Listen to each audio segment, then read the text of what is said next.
ownership, or production of Glory 93.9 FM.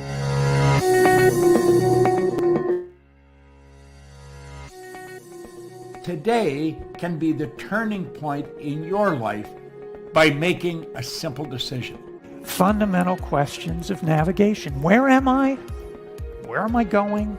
And how do I get there from here? I invite the leaders of our planet to ask themselves these three questions before they make any crucial decisions. But if you don't make decisions, you're going to stay right where you are.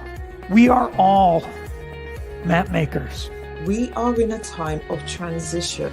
If we're going to change, we have to change the direction that we're going. Our planet needs leaders who know where they want to go. When we change the direction we're going, then we want to make sure we're going in the right direction. Leaders who can see the big picture. Because if we're not, we're going to either go backwards or we're going to stay where we are. Recognizing the psychological and the spiritual shifts and changes that need to be made, often from the inside to the outside. To be able to shape your future, you have to be willing and able to change your paradigm. Complex journeys require navigation. The path to the truth is one such journey. This is your GPS. Hairstyling services provided by J.D. Edwards Salon and Spa, Palmdale Shopping Plaza, Madera Street. Accessories provided by Chevette Williamson Jewelry. Standout jewelry for standout women. Wardrobe provided by Bahari Bahamas. Visit shopbahari.com.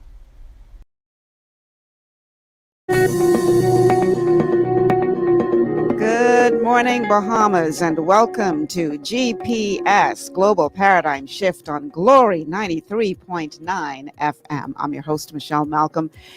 As always, it's a pleasure to be in your company today. Thank you so much for tuning in, guys. I really do appreciate you supporting the show every day and listening in. It would mean nothing if you weren't here, so thank you so much for being a part of the experience today. And so on today's show, we are going to be looking at our natural resources, but from another angle, because, we've heard the debate about, only a select few taking advantage of our natural resources. And so many people from all walks of life have had so much to say about what's going on with our natural resources, but we're coming from a different angle today. And I'm calling this show The Paradox of Plenty. The resource curse, the paradox of plenty. Now, what do I mean by that?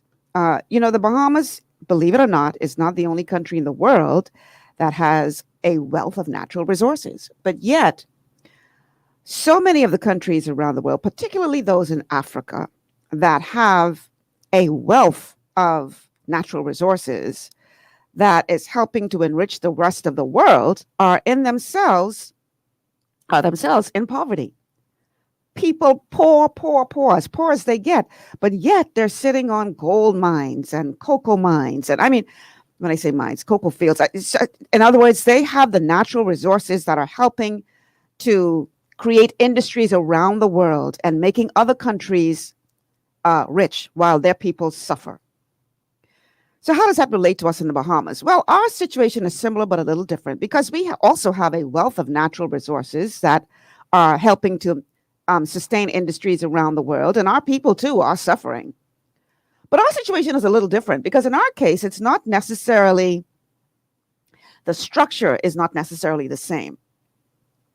Because in the cases of Africa, their governments are pretty much just selling the raw materials with other governments, other, international agencies, not realizing that this is not helping their people to advance. Whereas in our case, it seems that our governments have sold out to the oligarchs, and the oligarchs are the ones that are selling our raw materials.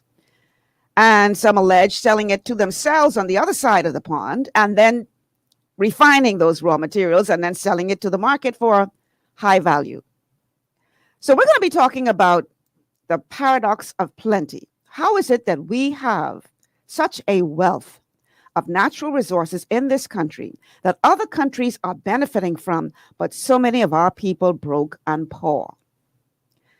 And should we now be considering getting into the business of refining our own natural resources on this side of the pond so that we as a people can start to benefit more. That's what we're talking about today. Now, C. Allen, your video is sideways. So it always amazes me that C. Allen Johnson, who is joining us on the show today, when he has technical issues, because anybody who should not have technical issues is C. Allen Johnson. So in the meantime, I just saw John's video and that has dropped out. My guest this morning, okay, there you are, John. My guests this morning are John Bostwick, Born Free, he's known as, in many circles. John, I want you to if you have headphones or earplugs nearby, it might be better if you use those for the sake of audio. Welcome to the show, man. This is your first time on the show since I've been here at Glory. Welcome. Thank you, Michelle. And I will see if I can find some headphones. And yes, it is the first time. I'm really happy to be with you. It's amazing. I love your setup. I love your setup. You need to see inside the studio. This place is fabulous. Then you look fabulous, super diva that you are. Thank you.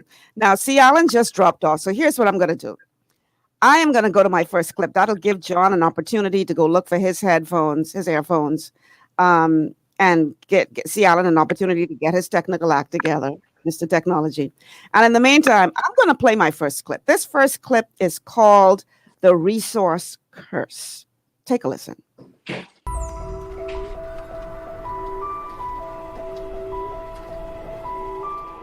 Countries abundant in natural resources are often thought of as the lucky ones, but in reality, the truth can be very different. Natural gifts can be a burden on an economy, tying the fates of a country's citizens to a temperamental commodities market, and opening the door to corruption and exploitation. Are natural resources a blessing to be envied, or a curse?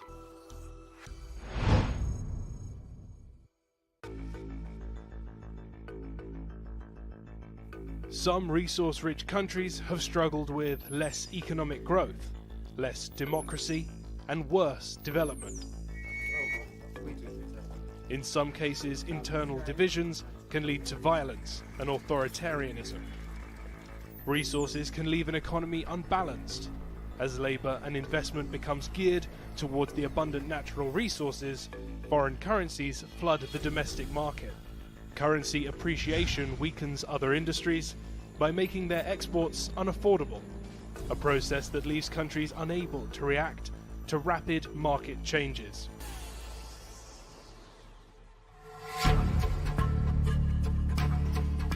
Dependence on a single revenue stream has become the great struggle of oil-rich countries. Venezuela boasts the world's largest proven oil reserves, but the low oil price means it's finding it hard to pay its debts, while Saudi Arabia is rebalancing its economy away from oil. Those are welcome objectives, and that's exactly the kind of transformation that an economy like Saudi Arabia needs. Some countries and regions have found ways to mitigate the damage resource wealth can do. Oil-rich Alaska gives some revenues back to its residents, and Norway uses a sovereign wealth fund to invest in other industries.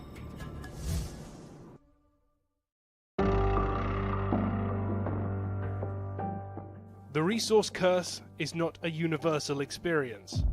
Properly managed, natural resources can deliver great financial security.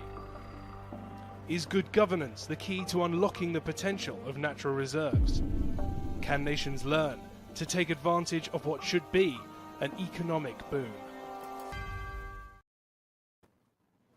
All right, so that's what we're going to be talking about today. So let's get John back on the broadcast now.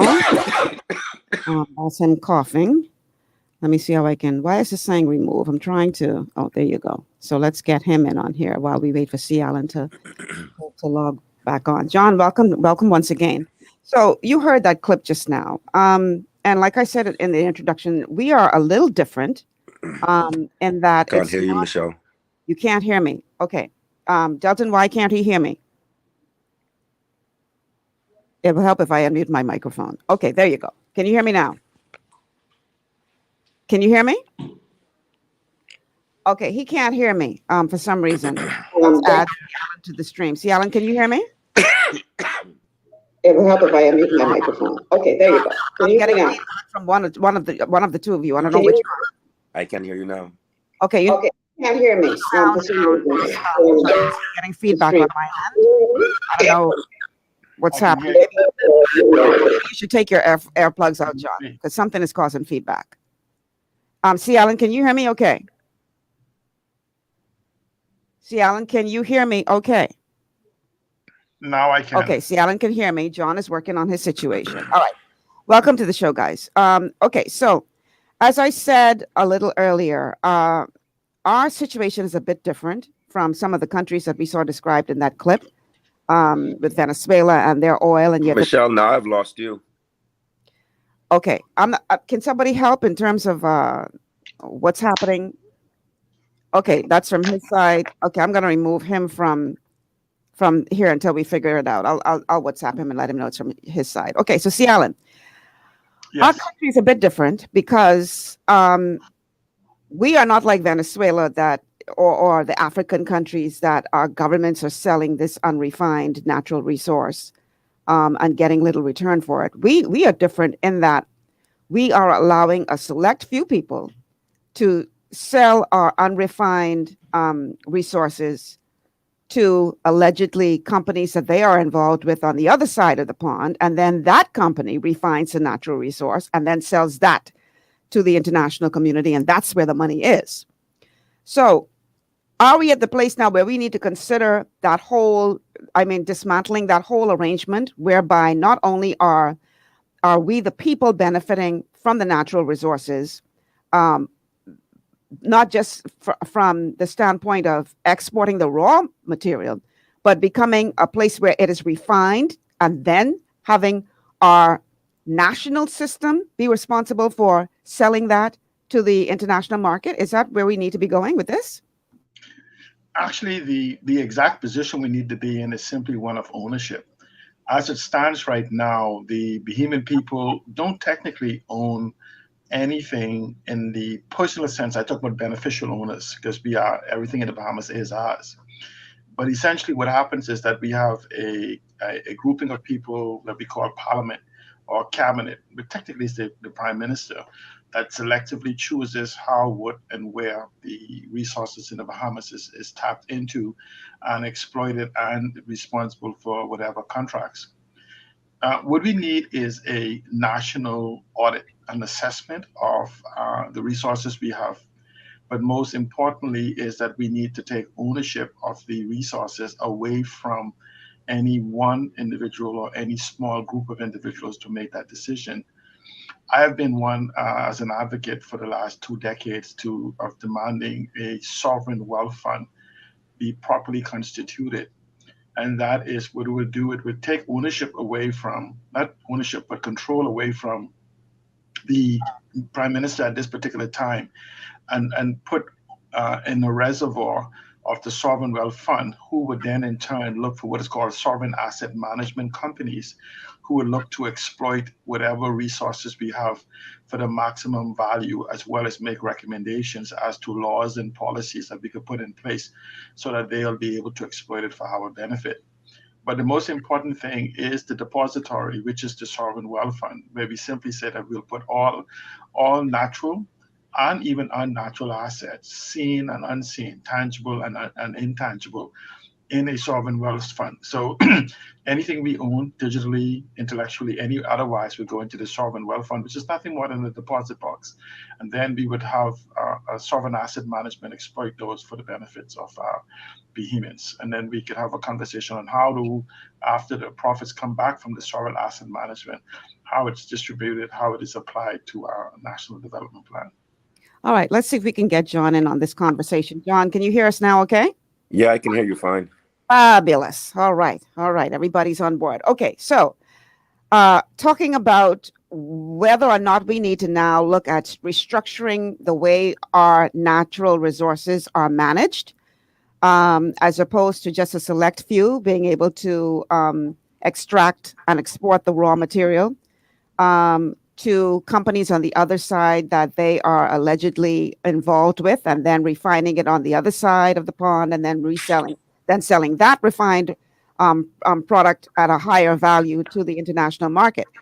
Are we at the point now where we need to just completely dismantle that system and look at how we can not just sell the raw material nationally, but as opposed to doing that, now refine it on our own borders and then sell the refined products ourselves to the international market? What are your thoughts on that?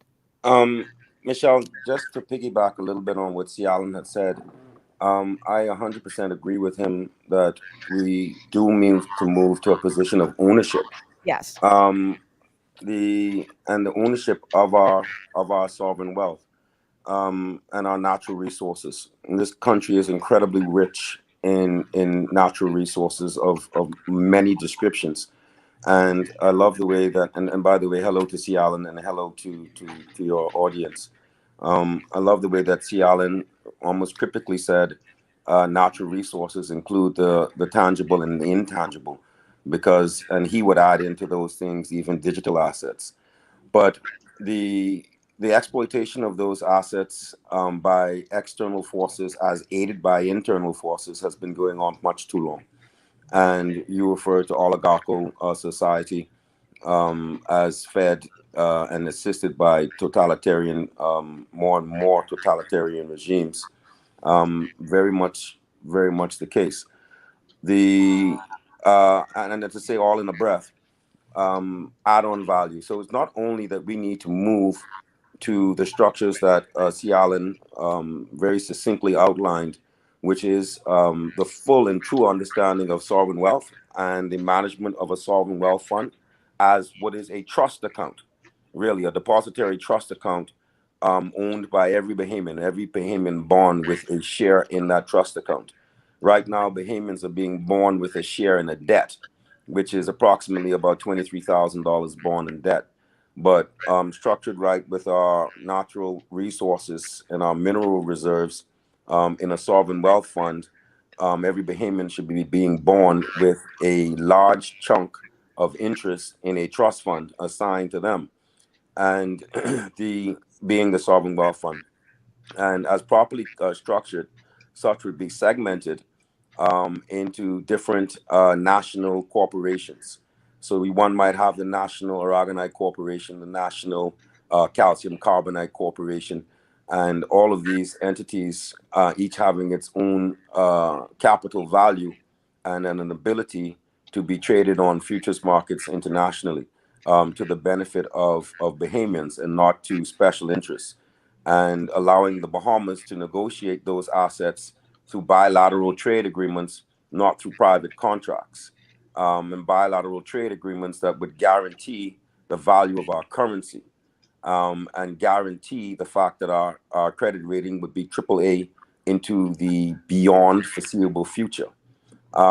These are the type of conversations that we should be engaged in, not in conversations talking about who can get a lease to exploit that which belongs to all the people. So it is a very broad discussion, and that is the first part of that discussion. The second part of that discussion is once we take ownership of those national assets, to then be involved in the exploitation of the same for ourselves via value added. And you referenced some of the leadership in Africa, most pointedly in Ghana and other places such as Rwanda and Eritrea and Ethiopia. These places have the highest growth rates on the planet Earth, and they have been sustaining over 7% growth rate in excess of 10 years in some cases. One of the things that they are doing throughout Africa, including West Africa and French Africa, is they are taking back their sovereign assets from their colonial empires. Mm-hmm. And they are saying to the colonial empires that they now will do the value added production to those sovereign assets. So they're not sending out raw ore. They're not sending out raw cocoa. They're sending out processed bittersweet chocolate. And so the Swiss will now have to take and refine the chocolate. They will not be taking the raw cocoa. They will have to be taking a value-added product. We have all types of products in this country that are capable of being value-added just by virtue of the redefinition of their names. And Cialan is one who's been preaching to it. I've been preaching to it. And one such thing is calcium carbonate, which we call rock, otherwise limestone. But calcium carbonate, just by changing the way in which we define and call its name, is a very, very easy product to see value added potential in what is a sovereign natural resource, which is sorely and grossly misunderstood by those presently leading this country. Well, speaking of the direction that Ghana has decided to go in, I was going to play this a little later in the show, but seeing that you brought it up, I might as well play it now. That's clip number 4, Delton.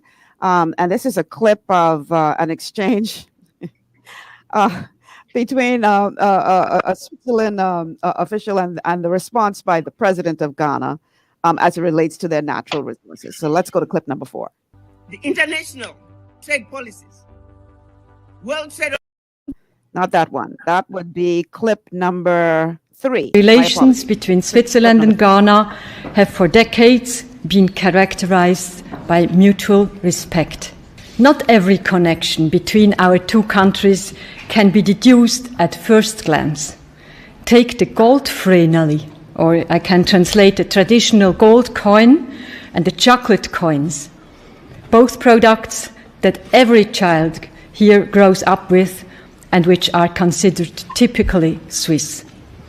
But neither would exist without gold and cocoa, which we import on a large scale from Ghana. It is quite simple. We need the raw materials, and you have the raw materials. The resulting trade and business should benefit both countries. This principle is part of mutual respect. Gold and cocoa can create work and wealth in both countries. Ghana is currently Switzerland's largest trading partner in sub-Saharan Africa, largely from the export of gold and cocoa to Switzerland and the import of chemical and pharmaceutical products, as well as light machinery and military equipment from Switzerland. However, as I have stated on occasion, Ghana no longer wants to be dependent on the production and export of raw materials, including cocoa beans. We intend to process more and more of our cocoa in our country with the aim of producing more chocolate ourselves, because we believe that there can be no future prosperity for the Ghanaian people in the short, medium, or long term if we continue to maintain economic structures that are dependent on the production and export of raw materials. We intend to add value to our raw materials, industrialize and enhance agricultural productivity. This is the best way we can put Ghana at the high end of the value chain in the global marketplace and create jobs for the teeming masses of Ghanaians. It is for this reason that my government continues to put in place a number of measures aimed at attracting investment into Ghana, as well as stimulating growth of the private sector. We have succeeded over the last 3 years in ensuring that all our macroeconomic indices are pointing in the right direction. Cut our fiscal deficit, introduced a monetary policy that is stabilizing the currency and reducing significantly the cost of borrowing, and have introduced a raft of tax cuts which are bringing relief to and encouraging businesses. These interventions have led to Ghana recording an annual GDP average growth rate of 7% since 2017, making us consistently one of the world's fastest growing economies during the period. We are one of the most business-friendly economies in Africa, evidenced in our status as the largest recipient of foreign direct investment in West Africa. Ghana has also been selected to host the Secretariat of the African Continental Free Trade Area, a market of some 1.2 billion people with a combined GDP of US 3 trillion American dollars. It is the world's largest free trade area since the formation of the World Trade Organization. Our goal is to make Ghana the hub of trade in Africa, and thus serving notice on Swiss investors to take advantage of the growing business-friendly climate in Ghana and of our unique position as host of the AFCFTA Secretariat to set up joint venture enterprises in our country and thereby access this huge market that the free trade area presents. So, what is our government missing? Why are we not getting this message? Why are we doing things the way we're doing it? I think one of the biggest defect we have is the, I call it the arrogance of ignorance of our leadership. If you used to go across the 39 individuals that we have in Parliament and ask them to name 25 of the over 100 resources that we have, whether it be tangible or intangible, you would find that most of them have no understanding, not even rudimentary understanding of maybe 1, 2, or 3 of them beyond what they've heard in the marketplace. And I think that the ignorance in this particular arena has been deliberate over the last multiple decades. Because it's easier to govern in the darkness than it is in the light. And so you have those in the back that basically finance and sustain our political parties, has basically made it an environment for them to be particularly dumb. You can just look at what happened in the last year, where the Minister of the Environment came back and said that aragonite mining is unsustainable without anything being done. Then come back and look at the former prime ministers and others saying that we have no natural resources. Then look at what is, the duplicity. Then you have the Attorney General says billions are being made from our natural resources. Then you have actual companies that's of owners that's based here in the Bahamas that's promoting around the world of how sustainable billions of tons of our calcium carbonate is in the Bahamas. And so essentially, the disruption I think happened over the last 10 years is when the penetration of the internet happened in the Bahamas, when more of us became involved in the social media over the last, just put it about a decade. But information still has not transmitted to knowledge. And so even time when we said seek ye after wisdom, information only when properly comprehended is considered knowledge. Knowledge only when properly executed is considered wisdom. And so what we have is we have an abundance of information, and you have even people running around with the information, miscuing it for knowledge, and repeating things. And so those individuals in the background behind our political leadership who lack nothing more than rudimentary information. They really have no knowledge, because the knowledge, again, is understanding the information, properly understanding the information. And there's nothing wrong with what I say about our leadership, because ignorance can be cured. If they choose to remain ignorant, then that's where the arrogance of ignorance comes in. And so essentially, what is that? Really think, though, C. Allen, this is just ignorance, or is there something else going on here that is a little bit more underhanded? From a leadership, when I speak of leadership, I want to speak from our political leadership. I've spoken to other leadership within the country that is well aware, and they have chosen to simply give consent to what's going on through their silence. So that is not it. No, but that's what I'm saying to you. But the decision makers is the ones who are operating in the arrogance of ignorance, because it is not the person who is exploiting us responsibility to tell us what to do or to put the protection or equity in place. No. And so it's the ones that we send to Parliament that actually have no interest in knowing. They really don't, because if you did, one thing about good leadership is, if you look at one of the major titans, they don't know everything, but they are well aware that they could bring individuals around them that has the competence in any particular area to advise them as to what positions and what things to do. But we somehow believe that in the Bahamas, once you're elected, that you are selected, and once you have been appointed, that you are anointed. And so essentially what happens then is that this doom comes over them.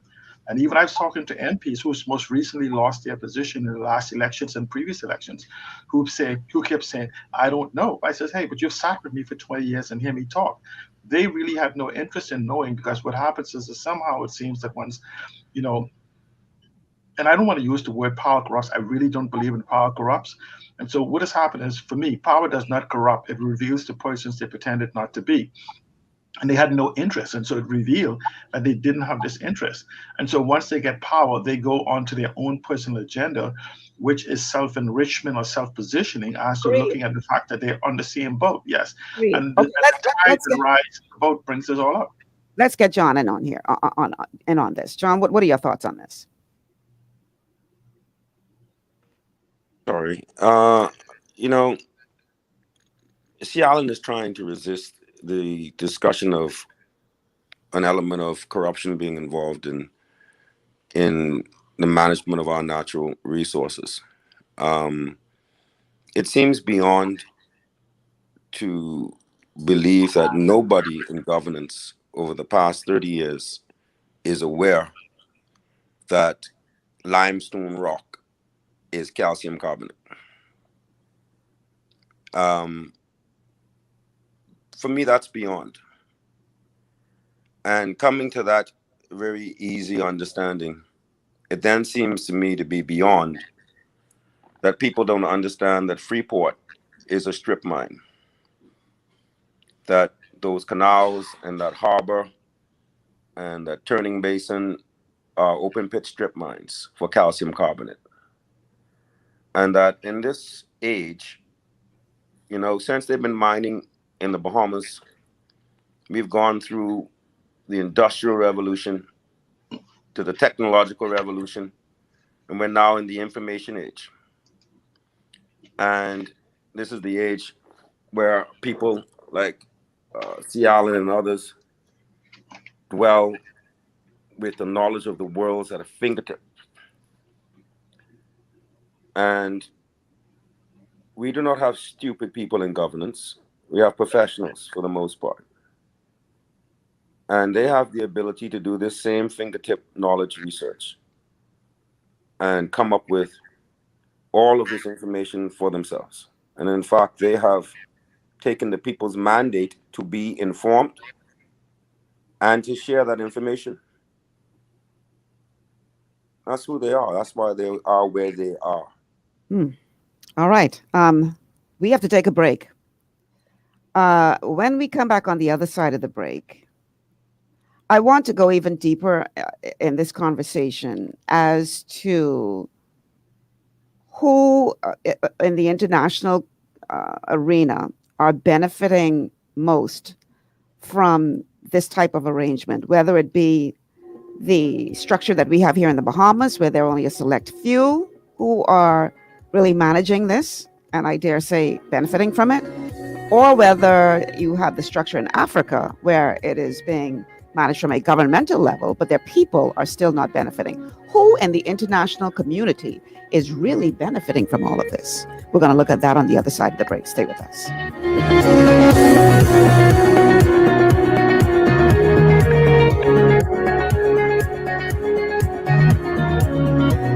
Ocean blue is the best in seafood, hey, hey. Fresh out the water and affordable too, yeah. We got fish, conch, lobster, shrimp, everything you want. Ocean blue got it. Ocean blue, friendly and clean, best service you ever seen. Ocean blue is the best in seafood, hey. Fresh out the water and affordable too, hey. Ocean blue seafood, we are here for you. Ocean blue seafood, no one else will do. Ocean Blue Seafood, located on Burnett Road. Contact us at 393-2160. Boy, boy, boy, here calamity. Boy, boy, boy, don't want that be me. Let me get this coverage, do it once and for all. Insurance management is who I gonna call. When calamity strikes, we're here to keep you safe and secure. With offices in Nassau, Freeport, Abacoy, Lutheran, and Exuma. Insurance management, we cover the Bahamas. At Lee Air, safety is our #1 priority. Flying since 1996, we offer scheduled flights into Fresh Creek and Mangrove Key Andros and Great Harbor Key, Berry Island, twice daily, 7 days a week. Affordable charter services are also available to anywhere in the Bahamas and the Caribbean. Lee Air Charter Services. Call 225-3267, 702-7127, or 322-1317 for reservations. To stay healthy, it's crucial to make sure you get the nutrition you need every day. But it's difficult to get all your recommended vitamins and minerals from food alone. Even in the United States, 94% of people are deficient in at least one nutrient. Beyond Tangy Tangerine 2.0 by Longevity is a simple, convenient, and affordable way to help your body get the essential nutrients it needs. It's an advanced plant-driven multivitamin mineral complex that contains certified organic whole foods, trace minerals, and antioxidants. BTT 2.0 supports your body's natural defense system with a proprietary blend of energy-boosting and body-loving nutrients, plus prebiotics, probiotics, amino acids, and enzymes that support digestion.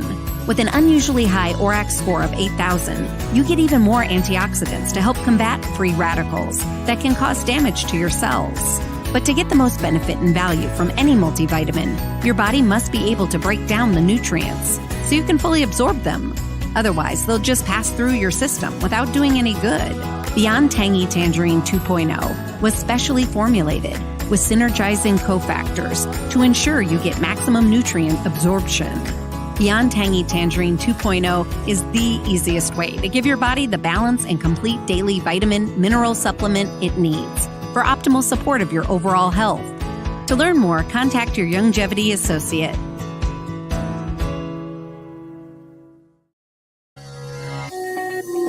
And welcome back to GPS Global Paradigm Shift on Glory 93.9 FM. I'm your host, Michelle Malcolm, and my guests today are John Bostwick and C. Alan Johnson.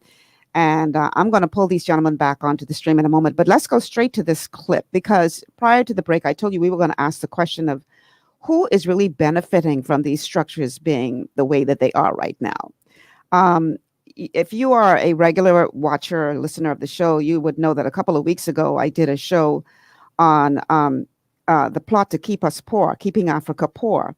And in that clip, in that show, you would have heard a clip of a professor talking about how the European nations need Africa to stay poor. They need them to stay poor because they need to continue to reap the benefits of the raw materials that they're selling to them so that their people could have better lives. And their challenge is if Africa ever woke up and realized what the real value of their natural resources was, then the Western world would be in trouble. Well, I want you to take a listen to this clip. This is from a very outspoken African woman who is a former ambassador, I think, to the United. Anyway, I don't remember, but her name will come up on the clip for those of you watching on Facebook. And she pulls no punches here when she talks about how it is the international community that is trying to maintain this stranglehold to ensure that they continue to benefit. And she goes even further than that. Let's go to the clip.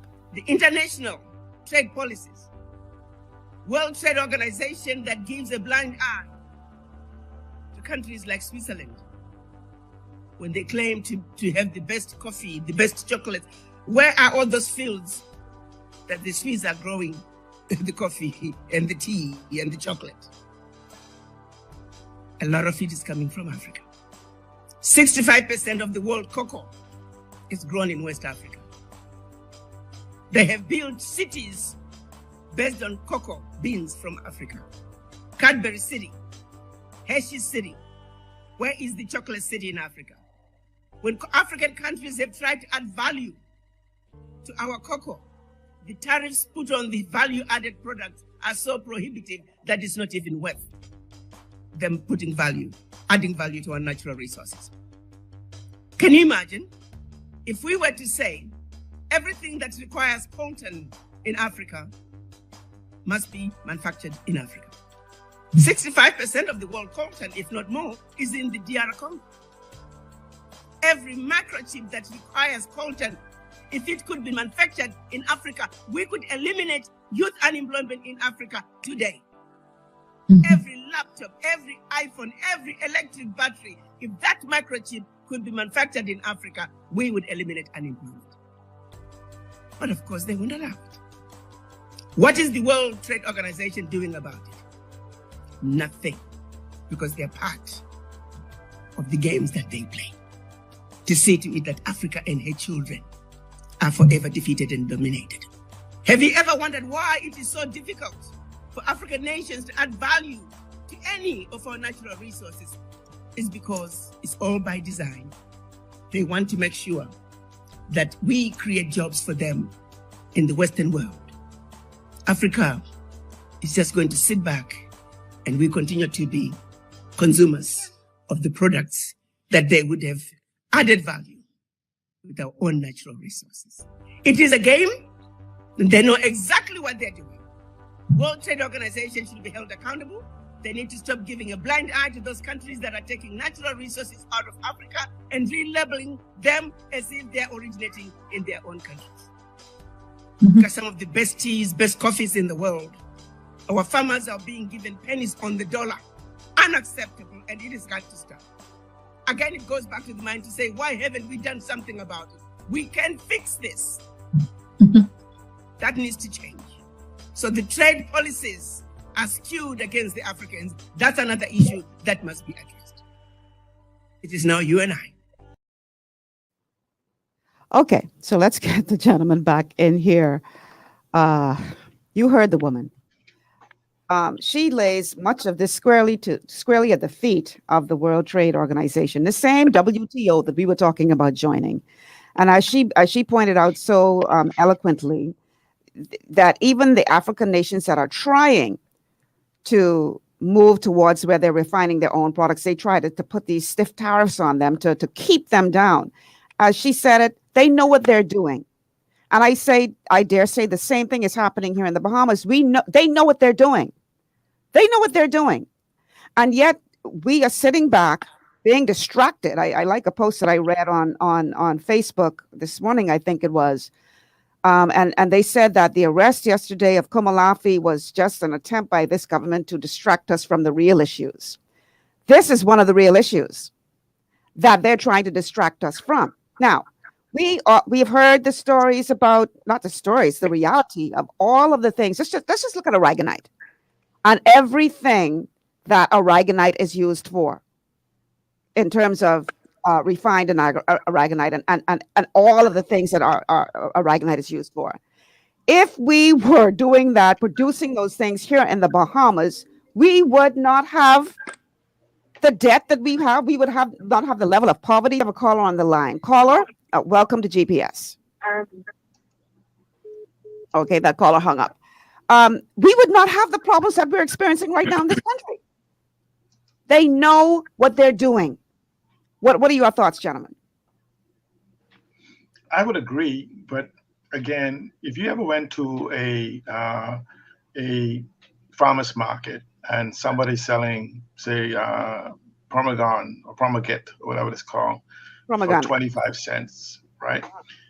Who would then go and make the argument that, hey, and scream at them that you're selling it for the wrong price? You know, you could get $5 for this. You know, you could get whatever for it. So it's incumbent upon us, and again, through leadership, to basically put us in a position of the one word, ownership.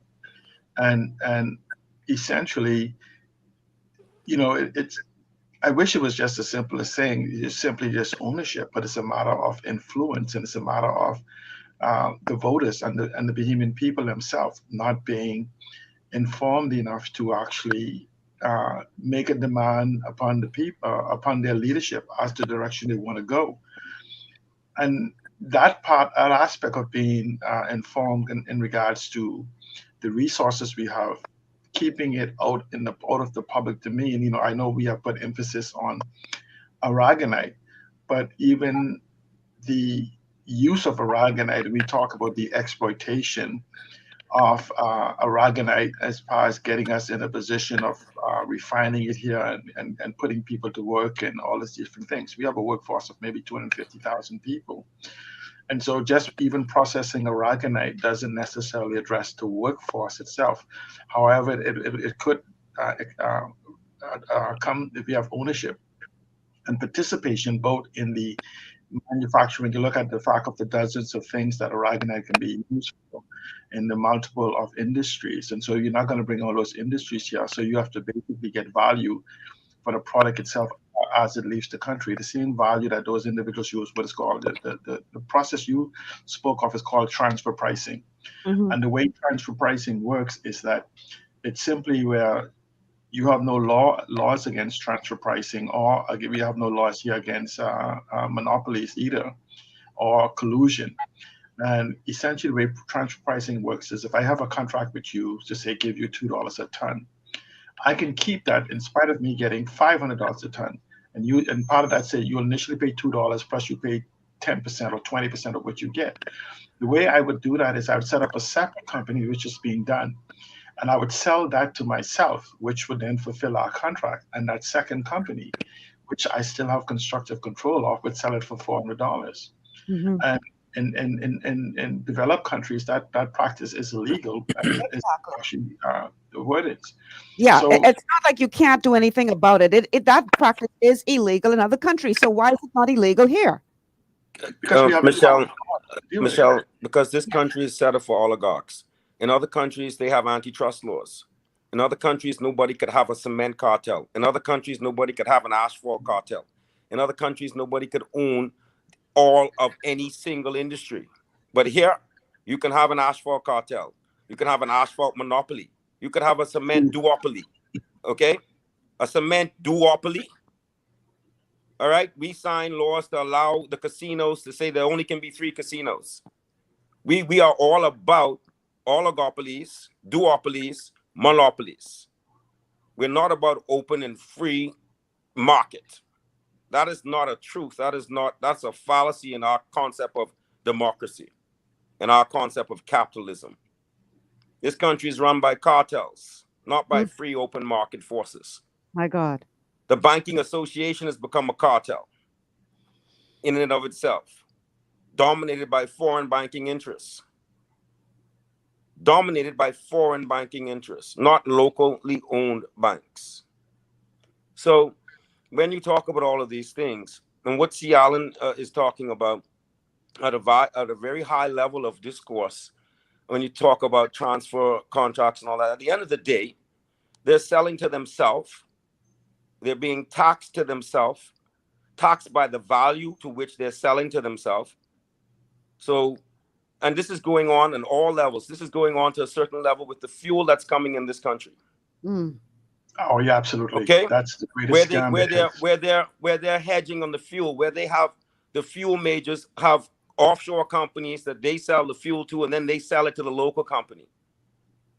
Okay, so this is going on. This is open. This is not a secret. None of it is a secret. Hidden in plain sight. It's not hidden. No, it's not hidden. No, it's not hidden. That's the point. See, that's the point. It's not hidden. Everything that George spoke about, you could find in the newspapers. Okay, none of it is hidden.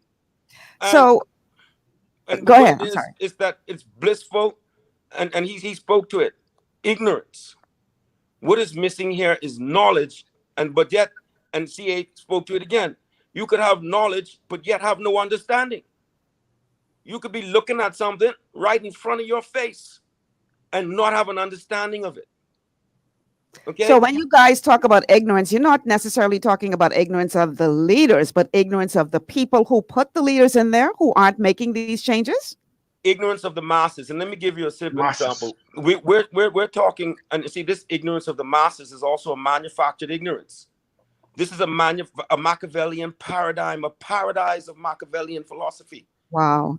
An ignorant mass is an easy mass to manipulate. This is a dream of a principality. Okay. Oh, yes. This is a $1 trillion economy as certified by the WTO, and somebody has to be existing in this $3 trillion economy making money. Somebody has to. They're not even oligarchs. They're princes, and we are living in a fiefdom. The cleanest example of a true fiefdom in this area of a true monarchy is Haiti. See, people think it's a joke. Haiti is run by a royal family to this day, by a social elite. There are more millionaires in Haiti than there are Bahamians in the Bahamas. 9% of the population are millionaires. And the population is 11 million people. And no more than 20 families control Haiti economy. And they are And each one of those families actually has a coat of arms bearing back to King Christoph. Okay?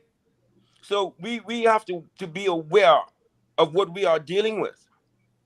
And you have oligarchical structures here. The white knights have married into the black knights, have married into the sunshine boys, have married into the square deal, and they are oligarchical in their nature. Okay, so again, it's a blissful ignorance. And if we were to teach the child, and I say this, if we were to teach the child when we in the playground throwing rock at each other or crushing up the white rock and saying we making gunpowder, all the things that we did as children, and we throwing the rocks at each other, we were to teach the child and say, no, do you know that that rock is limestone? And teach them from grade 4. Do you know what limestone can be used for? Do you know that limestone, in fact, is calcium carbonate by the time you hit grade 6 and you start general science? Mm-hmm. Do you know what calcium carbonate can be used for? And you're being taught that. Do you know that calcium carbonate is put into food and it is put into orange juice as a calcium supplement? Do you know that the rocks that you're walking on is a food grade mineral? By the time you hit graduation, you're going to want to study biochemistry. You're going to be into the mineral resource of the Bahamas. You want to understand what else there is. You want to find out that there's in fact fluoride in San Salvador. Fluoride. You will find out that there are minerals all over the Bahamas that are being used for bone regeneration and dental cavity filling. That these people are taking out resources. We're all about here talking about aragonite and freaking out about. We're just figuring out about the aragonite. We don't even know we have fluoride here. My God. Okay. I want to read a comment from one of our Facebook viewers. That's not the one. Sorry, it moved up on me. Here it is. It says, this is from Philippa. She says, that's why we need to revamp our educational system. It's systematic ignorance, in a sense. I agree with her 1,000%. I was in a conversation just this weekend with someone, and we were talking about the old government high school system, how you had to pass a common entrance exam to get into that school, and how it was such a big deal. And I was telling her how I remember my family listening around the radio, because what they used to do at that time was they would read off the names of the students who passed over the radio, over ZNS. And that's how you knew whether or not you were accepted into the school. And I remember my family, the whole family, sitting around listening to the reading of those names to find out whether or not I made it in. And when my name was called, I remember my grandmother threw her head back to the point where she accidentally hit her head on the wall. And she said, oh, thank you, Jesus, she made it in, because that school, a government school, was more desirable than the private schools that you had to pay money to go to. This school was the creme de la creme in terms of the level of education that you received there. And we had a government that decided to dismantle that system and still trying to justify it. They decided to dismantle that system because they said that so many resources were being poured into that school to the degradation of all the other government schools. And so they wanted to level the playing field. Now, my thing is this. Why are you going to dismantle something that clearly worked? Because if you look at many of the leaders that came to lead this country, they came through that school. So why would you dismantle something that clearly worked, that clearly did its job, to dumb it down as opposed to bringing the other ones up? That was an intentional act, in my humble opinion. And so this person raises a very good point to answer what John said. Why would they educate children about that? Because you're going to grow up, you're going to grow up to realize, okay, wait a minute, we can't be having this. This is wrong. So they don't want you to have that knowledge. I dare say that our D average is intentional. It comes back to what I said, and Cialan will speak to this. It comes back to what I said about the Machiavellian paradise. The ignorant mass is an easy mass. You see, you have the Pinlands and all of those. They went to LSE in the 50s, and they studied under Heath, and they went to the same type of education that I went to. And you understand these things. And when I studied Machiavelli, I wanted to learn how to dismantle a principality. So I went to study Machiavelli's The Republic, Discourse to the Republic, and it teaches you how to dismantle a principality. These people learned how to build a principality, and what it said to them is you have to shut down government high school. You cannot allow any more to come through the same gate that you came through. You have to break that. You can't allow them to have the same knowledge base that you have that leads you towards this desire to freedom. It was purposeful. It was more than purposeful. And when you sit down and you look at the resources that are still poured into the public education system, the public education system, when I last checked, was getting about $8,000 to $9,000 per student. That is more money than the private education system is getting. And what is going on is that the public education system is producing an F average and the private education system is producing a B average for a national average of D. So what is going on? It's a gross mismanagement of resources in the public system. It can only be that because they're getting more money per capita. So, and why is that? Why is that? Because what you have done in your economic model is determined that you're not breeding owners.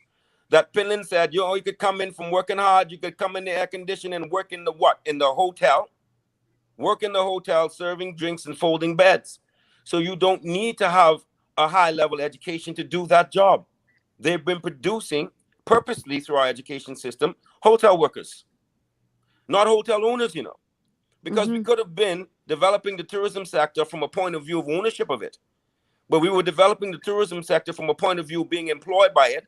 Every government comes to power saying, oh, look at how many jobs we got you. We got a new hotel. Right now, this government is trying to exist by finding a way to restart the tourism sector after it has been proven to be the most vulnerable situation that we're in. All they are doing in this economic recovery is trying to find a way to jumpstart tourism, getting ready to give away our Lakaya to jumpstart tourism, doing anything they can do to get the cruise ships to start. No, they are still not yet to the point of realizing that that in itself is a failed policy. To have an economy based on a two-tier sector, a two-tier basis of two-tier industries, and both of those industries, service industries, is a failed and doomed policy. This pandemic should have proven that. But still, they haven't come out of it understanding that we need to be going in a totally different direction. Our education structure doesn't need to be training people to work in hotels anymore. We need to be training people to understand the natural resources that are under our feet and how to take possession of them and how to develop them. When you talk about aragonite, it's too far pushed for their minds. This is why I switched my conversation, Michelle, to calcium carbonate. Because all you got to do to enhance that is dig it up and crush it. That's it. That's all you got to do. All of these backhoes were digging up this rock. They're digging up calcium carbonate. So you can take the discussion of that to a value-added product simply by changing the definition, changing the words. You don't have to go any deeper than that. And it is time for that to happen. And so conversations such as this, and the more we shine the spotlight on it, the more we make it clear that it's not just to come to the awareness. It is come to the awareness and then to know what to do. Yeah. Okay, it's to know what to do. It is to form these national corporations that go back to what C. Allen started with, sovereign wealth funds, national corporations, traded entities. It is to go there. It is not just to start waking up and saying, oh, well, Mother said, you realize that limestone is calcium carbonate? That's where our leadership is at this point. That is too far behind. They cannot stay 20 years behind. We need to leapfrog now. Africa has leapfrogged the rest of the world and gone 20 years ahead. They're not waiting to catch up or to try to become equal. They've gone ahead. Rwanda is making cars. Ghana is making cars. Nigeria is making cars. From the raw materials, from the rubber, they're making the tires. From the raw materials, from the iron ore, they're making the steel and making the car. We got to get there. And Africa did that in 10 years. Yeah. Yeah. See, Alan, we actually, I'm one to believe that we could turn the Bahamian economy around, believe it or not, in 2 years. And a lot of that, and I've taken the challenge for economic. I bring your economists and bring them around. But here's when you go back to the education system. They've taken us from picking cotton to folding cotton. And then what you had was that you had an oligarchy system where you had government high school. Yes, the threat for me for government high was the fact that government high posed a threat to the leadership, the slave leadership, where they were simply being challenged at the top. Now, even though government high, the byproduct of government high was it was inserting something that caused people to think. And so it was, and so you had thought leaders that came through the school. it was not an intent. So not only were they having a threat to this pyramid where only a few could be at the top, but they were also having people who began to go off to school. And they didn't just go into the English system, they also began to move into American other systems. And they began to come back and with these new ideas, because at the time in the 80s, the world was the first increment of digitization that began, even though the first digital revolution began in 92. During the 80s, there was a transitional period. It's almost like you begin to see buds of what a future world could be. So essentially, they reacted and they created a dumbed down system to which to keep people totally disconnected from the whole system. And then they somehow sustain the system by so-called this tourism model, the plantation. So essentially, what they did is they took you out of the house where you used to go to the fields and work. And so this time what they said to you is, you're no longer slaves. You now own us. But you got to pay rent, you got to pay light, you got to pay food, you got to pay water, and all these different things. And so in essence, they just moved the fence on the plantation and moved the definition of slavery.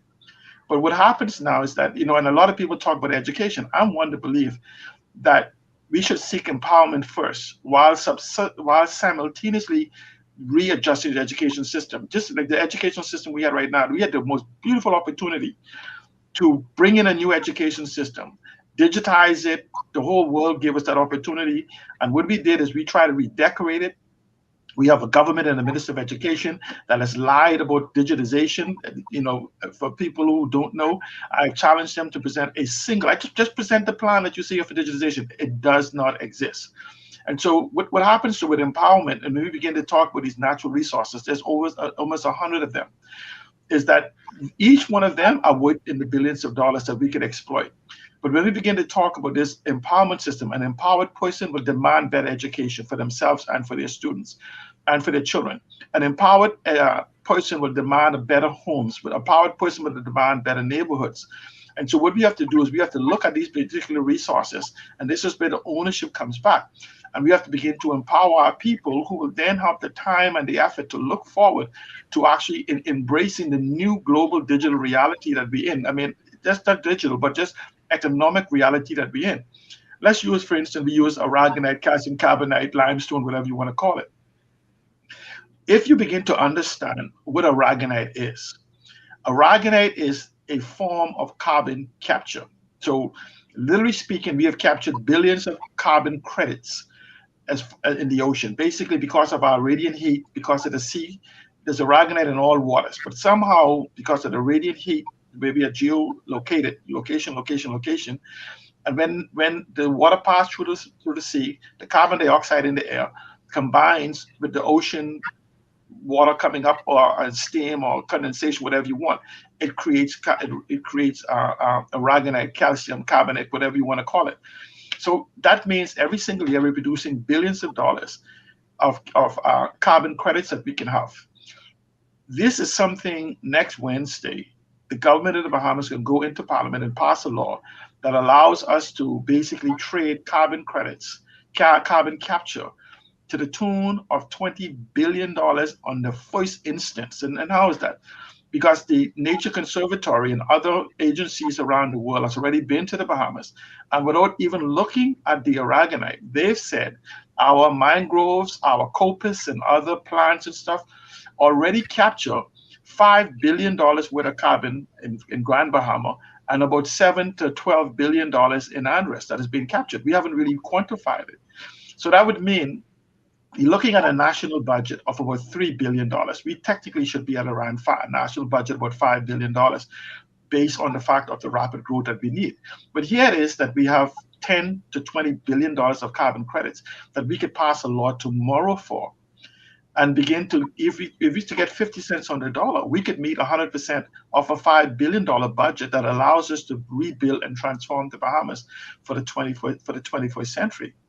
But and I haven't talked about the waterways or the airspace or geolocation, the fact that the world is digitizing. We could just look to we've been trying to do a digital tech hub in Grand Bahama for 4 years. It should have taken 4 months. Let's use an example. Well, we have to take a break, C. Allen. We have to take a break. So We're going to take a quick break. We're talking today. This is a lot of information. We're talking today about the paradox of plenty, the resource curse. Why are we not taking advantage of our natural resources from a point of view of refining them and selling them at a higher market value, as opposed to allowing a select few people to extract and export to themselves, in essence, and then sell at a higher value once it's been refined from that side? It's just madness what we're allowing to happen in this country. And we're talking about that now on the show. So definitely stay with us. When we come back, we're going to look more at this resource curse. And we're pretty much going to ask the question on the other side of the break, how is it, or when is it, that resources, instead of being a blessing, can be a curse? So stay with us. This is GPS.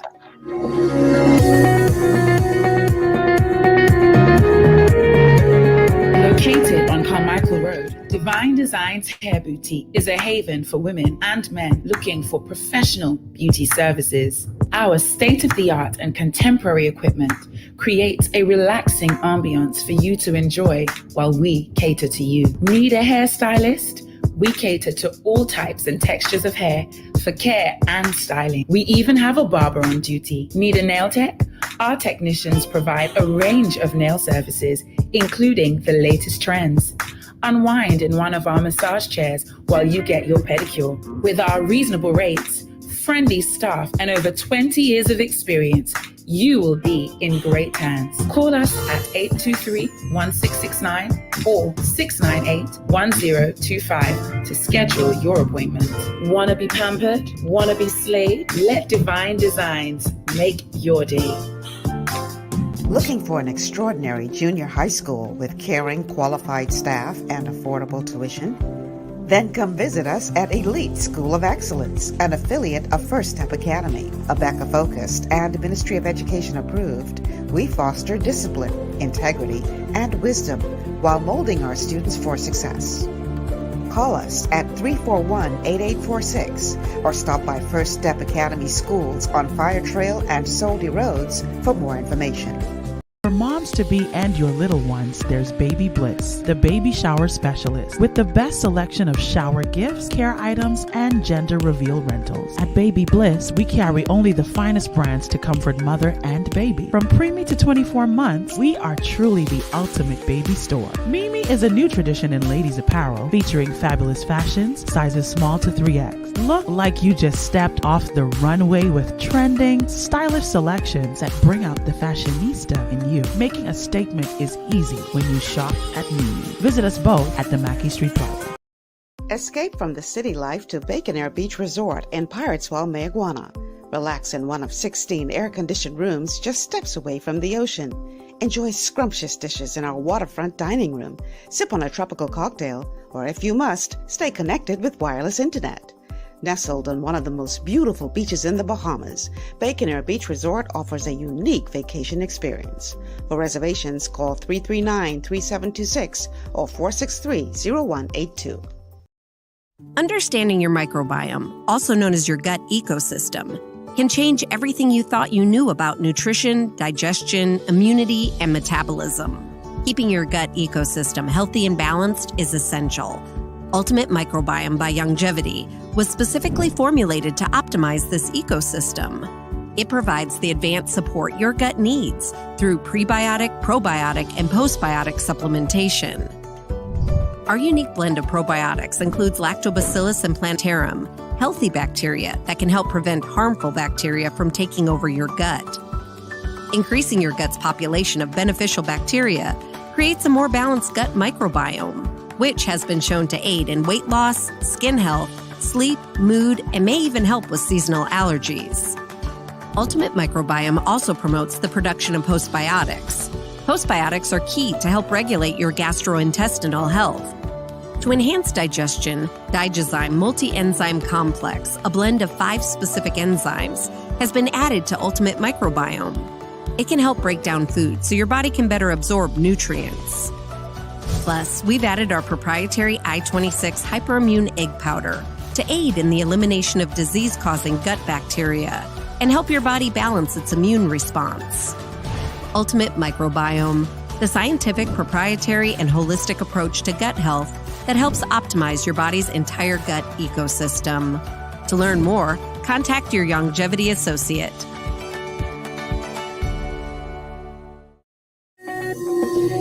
And welcome back to GPS Global Paradigm Shift on Glory 93.9 FM. I'm your host, Michelle Malcolm, and my guests today are C. Alan Johnson and John Bostwick.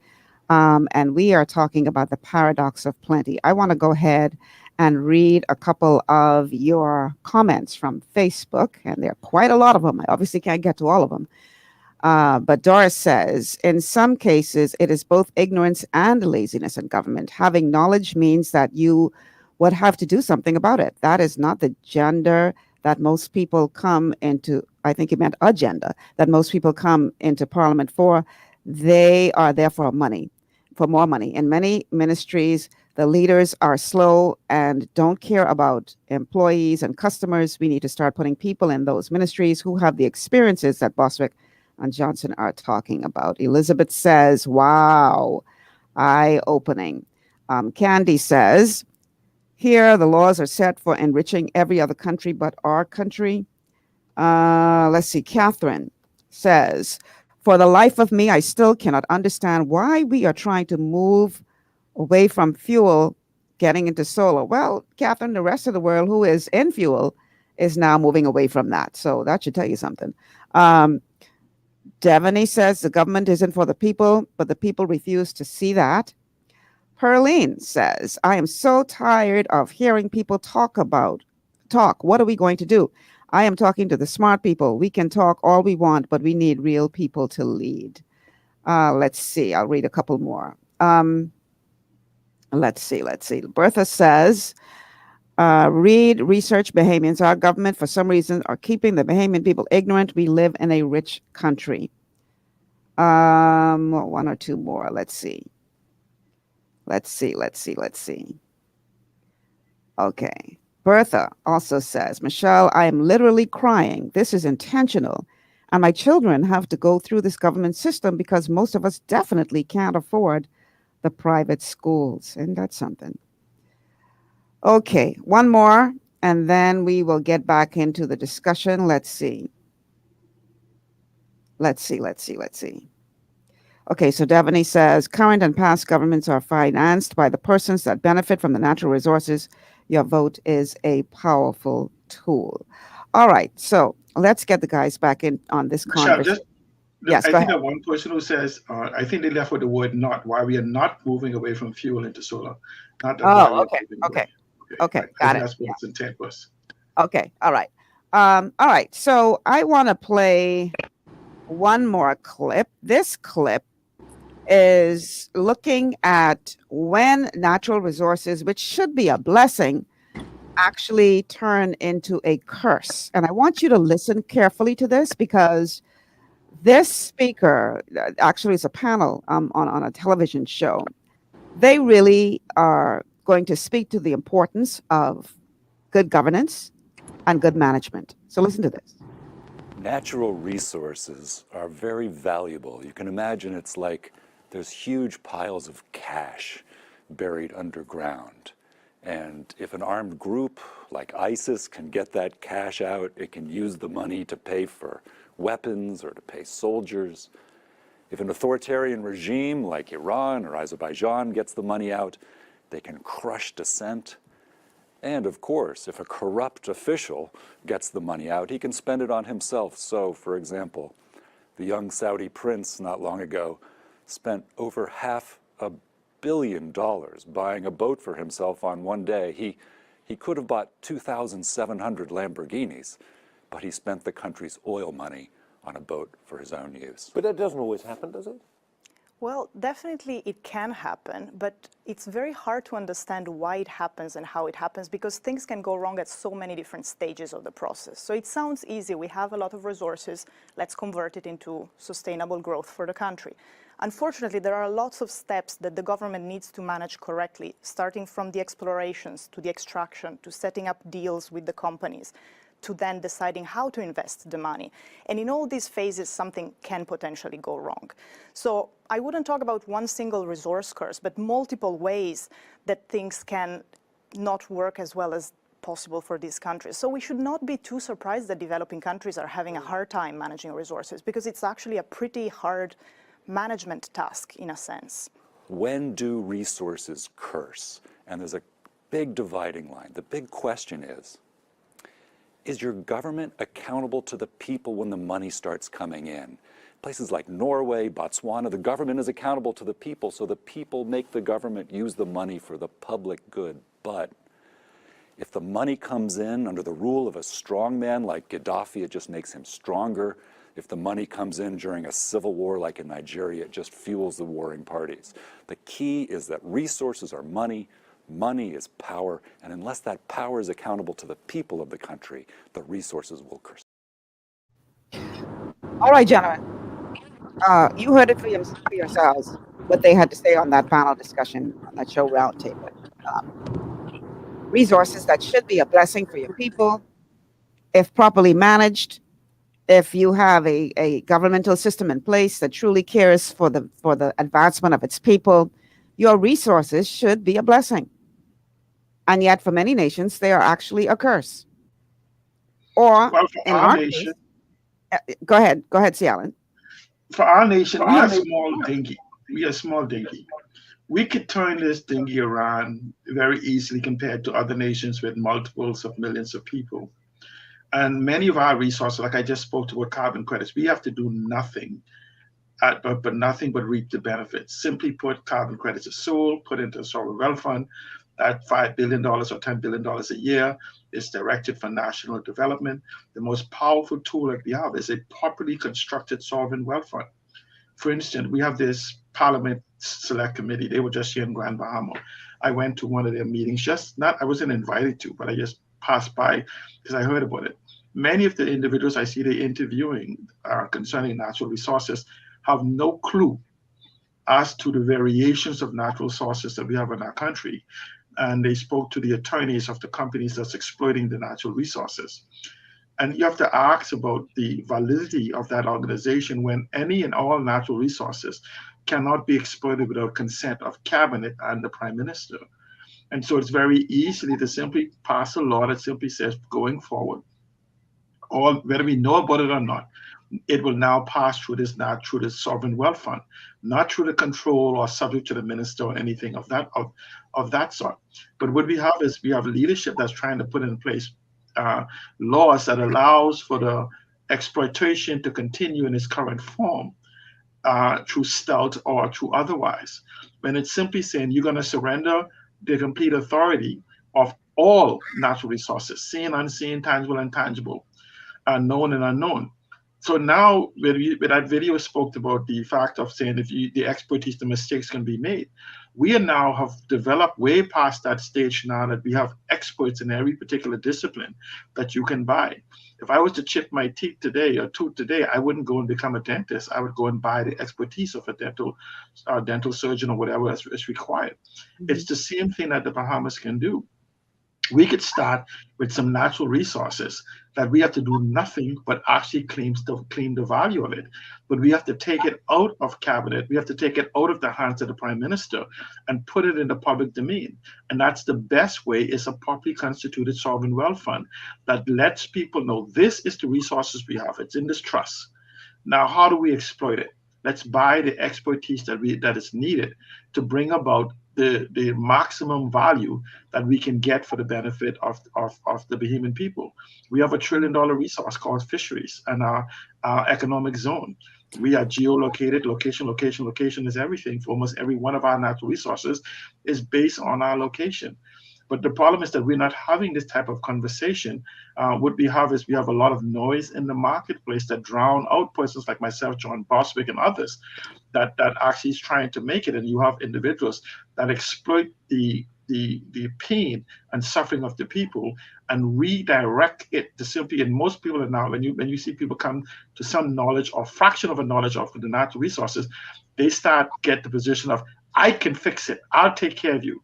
So they're trying to continue this patrimony, matrimony, whatever you call it, to simply say, I will continue to feed you, as opposed to having us as a collective go and exploit the world.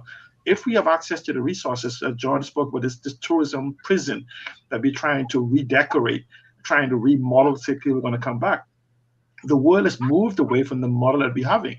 We talk about the diversification of economy. We tourism, not tourism, but hospitality is the 10th largest industry as far as economics in the world. We have yet to exploit maybe 5% of the hospitality market. But the problem is expanding more into the hospitality market will bring ownership. We could probably make 10,000 millionaires in the Bahamas in the next 5 to 10 years by exploiting hospitality from an ownership sense. We don't need the cruise ships. The only thing we need is to create an environment for people to come to the Bahamas. We have it for sports tourism, digital tourism, education tourism. I could go through a host of them that we have that we can develop. Churches should Miami. Just Miami. We were trying to develop for 4 years digital. Hold on, Just one point. I just want to show you how quick this can be done. We have been trying to develop a tech hub for 4 years. The mayor of Miami wrote a 40-character text and sent it on Twitter. And over the last 3 months, the world is fighting to get into Miami as part of a tech hub environment, when our environment and laws is superior to the state of Florida. Just Google Miami Tech Hub and you'll see major billion and trillion dollar companies fighting to get there. But yet we live in a superior environment, but we lack the leadership that has the competency to understand how to put it in the position to be exploited. All right, let's get John in here, because John, I know I saw a note, but you say you have to leave the broadcast soon. So let's hear from you. Yeah, and I'm actually trying to make sure that I can stay in as long as possible. But Cialan said a lot there, and to the clip as well. And I want to really try to address a lot of what he said and what the clip said. So and to take it backwards. Cialan, as you know, the mayor of Miami could afford to say that because he has energy at 9 cents a kilowatt. Start there. And we could talk all the heck we want about data in the Bahamas, data centers and data processing and all the rest, and we have the best environment, and that is true.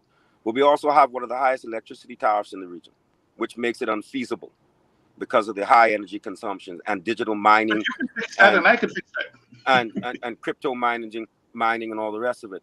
But yes, of course, we could fix that. And because as one of the callers said, or the commentator said before, and as you know, Cialan, I myself have made a proposal as recent as April of last year, at no cost, to introduce 300 megawatts of solar energy into the Bahamas at 12 cents per kilowatt hour at 0 cents of installation cost to the government of the Bahamas or BPL. I have not even had the decency of an answer, although having had presentations to the BPL board, BPL's chairman, Bahamas Investment Authority, Office of the Prime Minister, fully funded 300 megawatts solar energy, 12 cents a kilowatt hour, which would have allowed all of that you're talking about with digital mining and all the rest of it to happen, which can't happen because of the energy costs. Okay, so we can take that comment and roll that even further back into the fact that these unseen, untangible natural resources that you keep mentioning, such as the digital economy, such as airspace. Airspace is another one. There's $300 to $400 million in revenue sitting in the fact of us not issuing a paper contract further to the proper management of our airspace. Okay? That's a contract to write a piece of paper between us and the Southern Air Command if we wanted to do it that way. We don't have to go through all of this headache of setting it up ourselves. We just need to give them the management rights that they now do without having a contract. So they keep all the revenue. So our marine space, our marine traffic pass-through, these are all natural resources. Now we're talking about all these fancy things like aragonite and calcium and this and all the rest of it. Those are the tangible things. And then we could go into the things that we have yet to materialize. There is oil in the Bahamas. There is natural gas in the Bahamas. Now let's go back to the methane. And methane. The test showed methane. Okay. And methane and methane oxide. And they have something called crystallized methane on the seabed in this country. All right. So a product that you could dig up as a crystal and set fire to it. So there are so many resources. We have plants in the Bahamas and Cat Island called jatropha. Jatropha has a seed and a nut that is so high in oil that when you just crush the nut, you can strike a match and light it, and it burns. Wow. That's how high it is in biodiesels, okay? So, and we use it as hedges in Cat Island. There is so much wealth in this country. See how we talked about carbon sink? We are the largest carbon sink in this hemisphere and possibly in the world. The flats, the mud flats, all of those salt ponds in the Bahamas, they're carbon sinks. The aragonite is being formed through the fact that it is carbon being precipitated out of the ocean. That is a fact. The sand itself is a carbon sink. The mangroves are carbon sinks. The pine forests are carbon sinks. The coral reefs are carbon sinks. And there are carbon sinks, every one of those, a minimum of 5 times more effective than the Amazon rainforest. So mangrove is 5 times more effective per acre than rainforest at sinking carbon, as are mudflats, et cetera, et cetera, et cetera, et cetera. And the carbon credits of the Bahamas do trade at billions of dollars. The carbon credits alone would wipe out our national debt and return us to AAA credit rating overnight. When Allen says that this country could be returned to prosperity in 18 months, he is not lying. It could be done through negotiation of carbon credits, Michelle. It could be done through negotiation of aragonite rights. It could be done through negotiation of calcium carbonate rights. It could be done through negotiation of overfly rights. Any one of them. Listen, guys, what I am hearing you describe is a lot of low-hanging fruits. All kinds of types. But I want to just finish with this one little point, and I'll tell you why. So you mentioned Botswana and Norway and sovereign funds. Sovereign is actually applicable in those 2 particular jurisdictions because there are sovereigns. There are actually royal families. And when those royal families did have some say, they created a system, just like in Ethiopia, for example. Selassie gave away his throne. Okay? He was a sovereign who created democracy. Those sovereigns, and it takes a certain level of benevolence, caring, and love for your people in leadership to create such a sovereign fund to start off with. So what I suggest is that if we had caring, benevolence, and love and understanding in our leadership at any point, that's where the creation of a sovereign fund that shares the wealth with the people starts. It starts from the philosophical heart center and the ethos in its leadership. So that has to be there. Okay, and then you see the low-hanging fruit, and you don't say, how do I fill up my basket with this low-hanging fruit? And how do I fill up my basket and the baskets of those special interests that are maintaining me with this low-hanging fruit? But how do I share this wealth across the nation? How do I make every Bahamian wealthy? How do I put, and again, see, when you hear certain people around the place beating these drums talking about, oh, there's so much natural resources in this country, we're going to give every Bahamian $100,000. That too is perverse. That is grossly perverse. And it's perverse in a different way because it's feeding into this concept of a handout economy. That vote for me and I'll give you $100. No, but he can't. I got more than I give you $100,000. No, there's enough sovereign wealth in this country to put it in a situation properly managed as a trust that every Bahamian is born wealthy, dies wealthy, not on a $100,000 handout. So that every Bahamian could walk inside a hospital, and because he has his share of the sovereign trust, and get a new heart if he wants it, get new eyeballs if he wants it. But not only that. Get free education if he wants it. Yeah, but the hospital that he would walk into would be a grade A 5-star hospital. Grade A, that's what I'm saying. It got a new heart. It got a new heart sitting down in there. Michelle, that's an easy thing because we have. That's where I started. A new heart sitting down.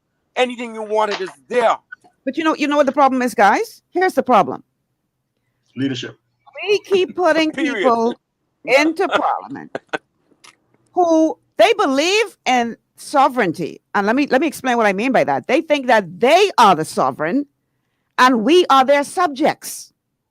And in some kingdoms you have good kingdoms, good kings and queens, and in some kingdoms you have bad kings and queens. So the problem that we are experiencing is that these guys believe that they are kings and queens, some of them more so kings, but they bad kings.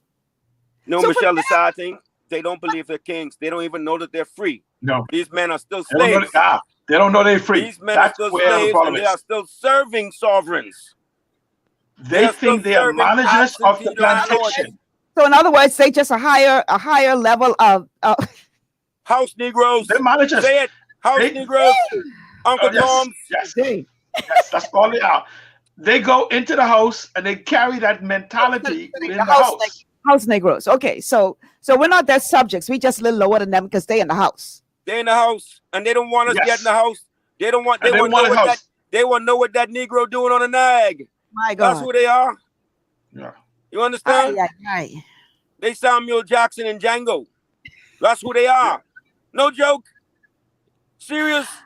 This is and disheartening. Me and Cialan, we's Django. We dare ride a nag. They want to know what we doing on the nag. All right. Yep. They want to. Hey, when we come in the house, they want to burn the mattress we slept on. They'll burn the mattress. That's My right. God. That's a serious thing. This is disheartening, y'all. Let me tell you where the biggest problem is here in the country. There's something that came about out of the Arab Spring, and it's a statement that says, "The power of the people is and shall always be greater than the people in power." Correct. That is not a 5-year affair. That is ethos that has to be adopted by the people on a daily basis. When they begin to hold every individual member of parliament accountable on a daily basis, you will see a paradigm shift almost immediately. If we get just 20 communities to take ownership of the power, because understand, we don't give power to politicians. We give them authority, but they have convinced us that we no longer have the power for those particular period. And so when we begin to recognize that power isn't given, it's taken, and no one has taken it from us. And so there is no need to take nothing back. It is actually begin to recognize that you still have that power to dictate on a daily basis what your employee does. But it requires a collective within that community to hold that particular member of parliament accountable on a daily basis, and 20 communities begins to become the majority that will dictate the direction we want the country to go. Because say, for instance, you send Bostwick to parliament. If every Sunday I give a report of everything he said, what he did, and what he represented, every Sunday, 52 reports per year.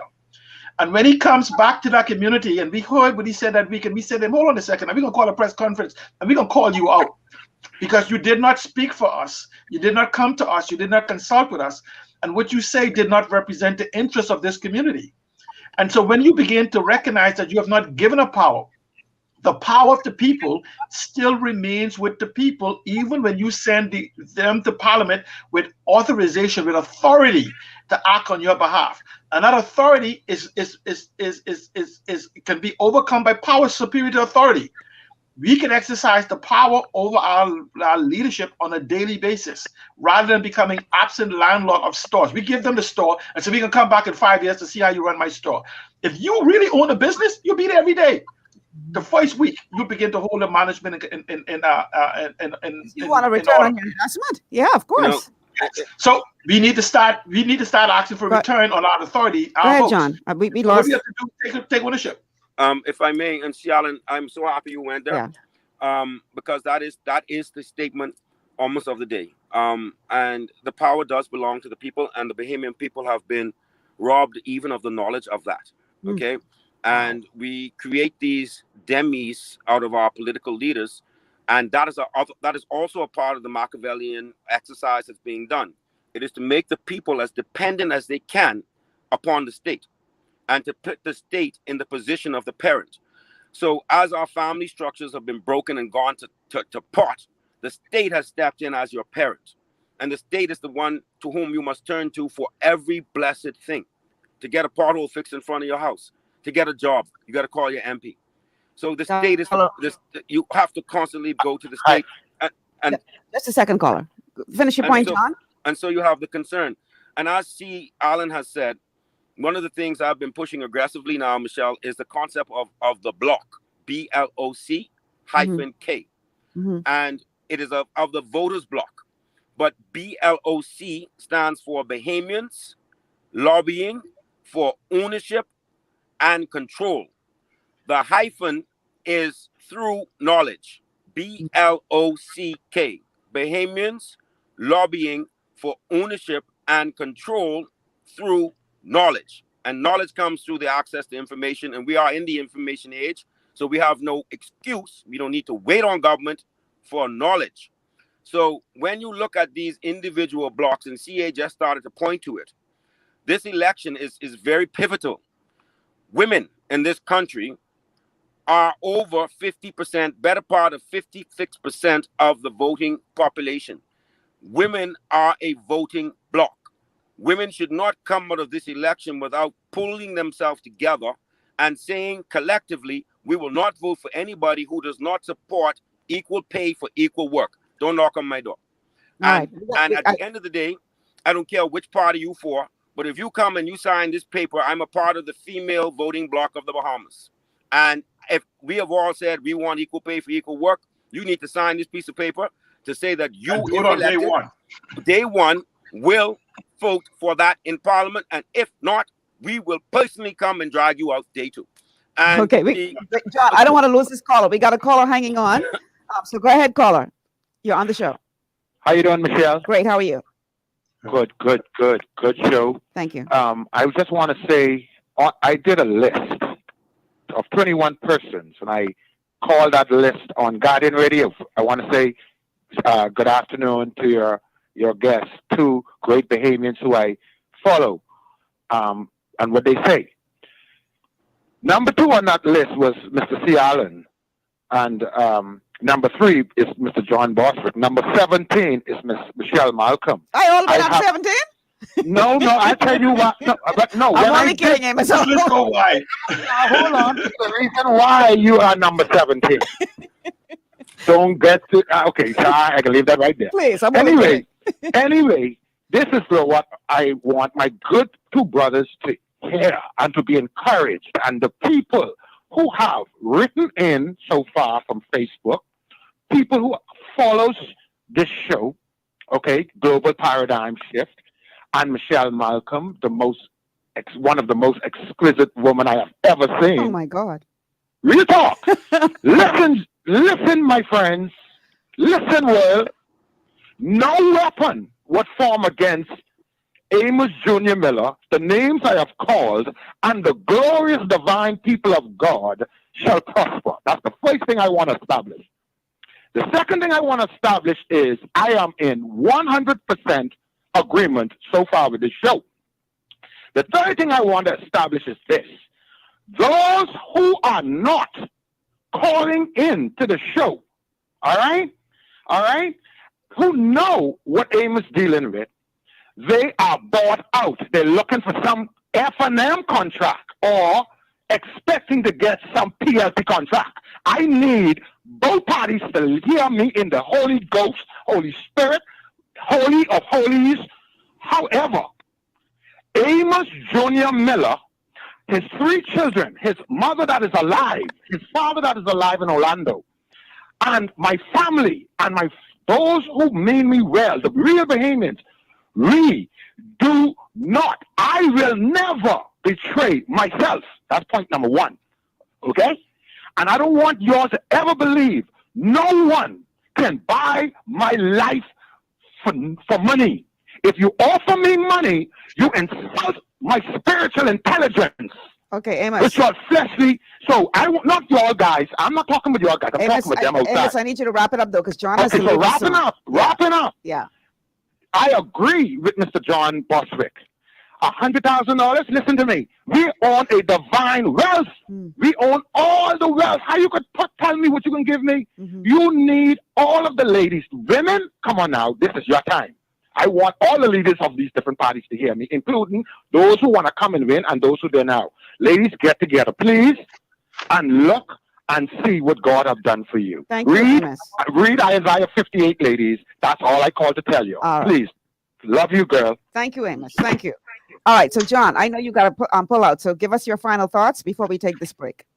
Michelle, I thank you firstly for inviting me on the show and also for inviting me at a time when the great critical thinker is present.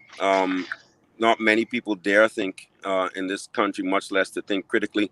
Critical commentary is never seen as constructive in the Bahamas. It's quite sad. And the topic is one that I would love to get back to and to expand. It is one that is deep and as diverse as the 100+ natural resources we have in this country. And again, I think as you're going to hear Cialan say and finish up, the issue is leadership. It's nothing else. And where there's no vision in the leadership, the people shall perish. Bahamian people are perishing due to lack of vision. Some of that is due to ignorance and some of that is due to corruption.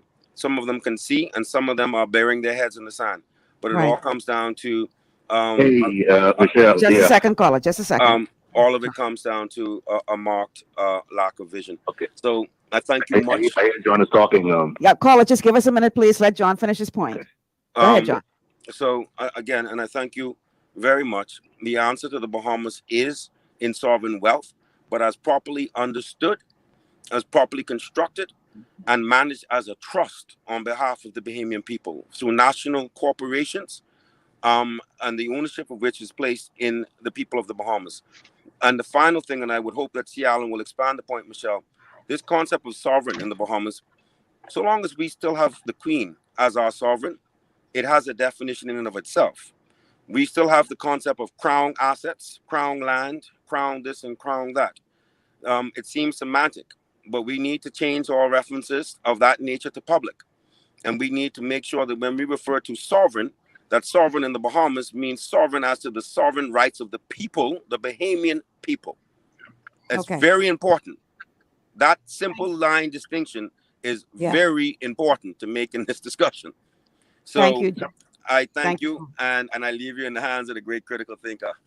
All right. And John, I just want people to know that you may be leaving the show, but we're not going anywhere. You will begin to see a revolution of thought because and I'm telling you that John and I, we share very similar thoughts, and we're gonna start coming together because we are at a critical point coming out of this pandemic. That we must allow I don't want to lose this caller. The caller's been holding on for a good while. Thank you, John. Take care. Let's go to the phone lines. Caller, welcome to the show. It's good to be here, Michelle. But there's a wealth of information. Honestly, this is an abundance of information. It's good to talk about these things. I agree with many of the points that have been mentioned, especially Cialan, you mentioned earlier that knowledge is one thing. Application of knowledge to your betterment is wisdom. The thing about it is, when it comes down to that application, my question is, what are we gonna do? What's the first step? There's so much information. There's so many Bahamians here that are in the dark when it comes down to this. And I'm glad that we have constant discussions about this, our natural resources. What is the first step? How do we take off? How do we light the firecracker to watch it shoot up in the sky? How do we move from talking to action? We could be talking too much. Okay. Now, we can never talk too much, but when it comes down to the application of that wisdom for our betterment as a country, for us to start being wise, to start displaying wisdom, what do we do right now to move in the forward direction? Okay, caller. Thank you so much. I'm going to let Cialan ponder that while we take this quick commercial break because we got to pay our bills, y'all. I can't leave any commercials out. So let's go to. Thank you, caller, for calling. Let's go to the commercial break, get our final ads in, and then Cialan, you can wrap up by giving us the solution to everything we've discussed today. Stay with us, everyone. This is GPS.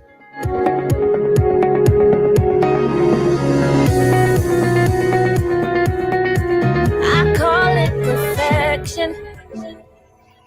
When elegance and taste make a connection. Every single dish is a taste of heaven. For your banquet or your wedding, who you getting? HD Catering. HD Catering. Book Heaven's Delicacy Catering today with Chef Lachey Jones and experience a taste of heaven on earth. Call 533-9621. HD Catering.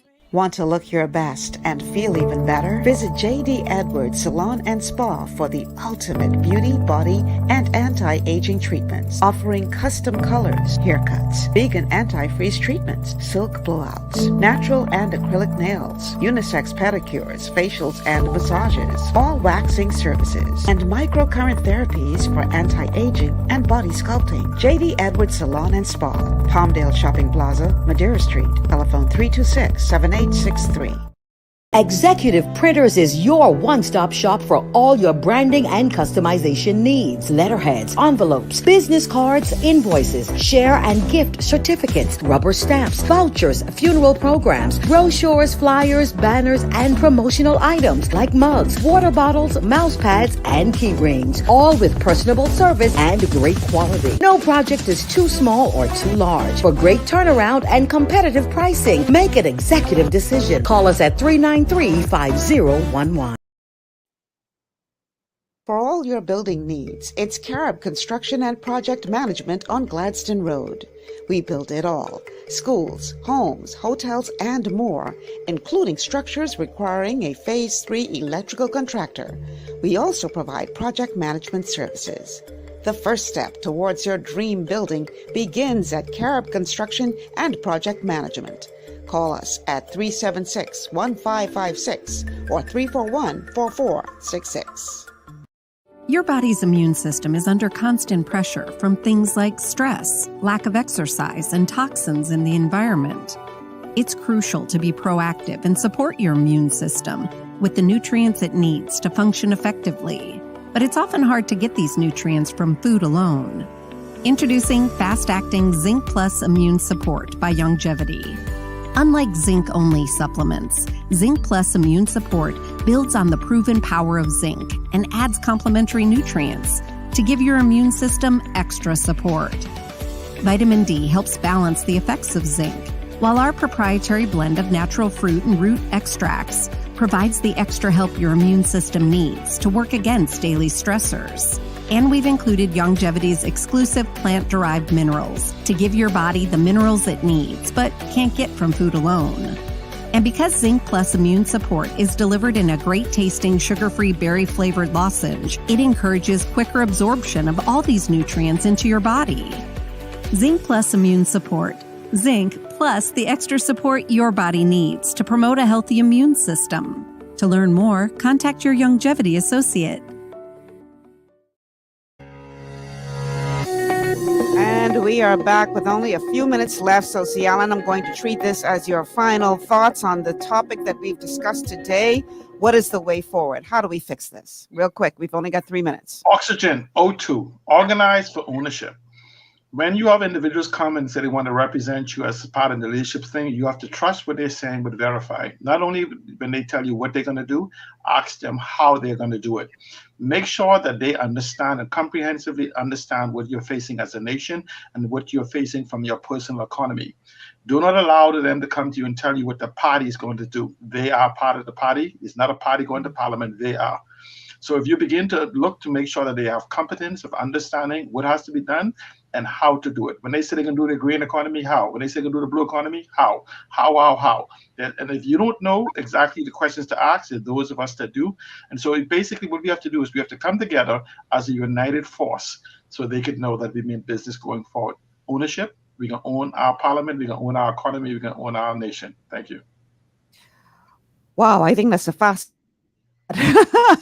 Thank you, C. Allen, so much for being on the show today. And a huge thanks to John Bostwick, who had to slip out a little early. Thank you both for being a part of this engaging discussion today. I know a lot of people have been really enlightened, and we have so much work to do. And we need all hands on deck to get it done, because we cannot sit back and allow things to remain as they are. So thank you so much, C. Allen, for always insightful input. I really appreciate you being here today. Thank you, Michelle. Well, that's going to do it, guys, for today's show. We are out of time, and time went by fast today. Wow. Thanks for joining us. Thanks to all of our sponsors for making today's show possible. And what can I say, guys? We have to wake up and demand more and see what we can do as individuals and collectively to ensure that our leaders listen to us, hear us, and make the necessary change or understand. Listen, we running this thing. You don't do what we say to do, you're gone. Simple as that. We have to demand more. So tomorrow is Wednesday. You know what that means? It's going to be a Wellness Wednesday show. Going to be bringing you some serious knowledge as it relates to your health and well-being. Don't you dare miss it. I'm Michelle Malcolm. Thanks so much for being here and being a part of GPS. Have a good day, everybody.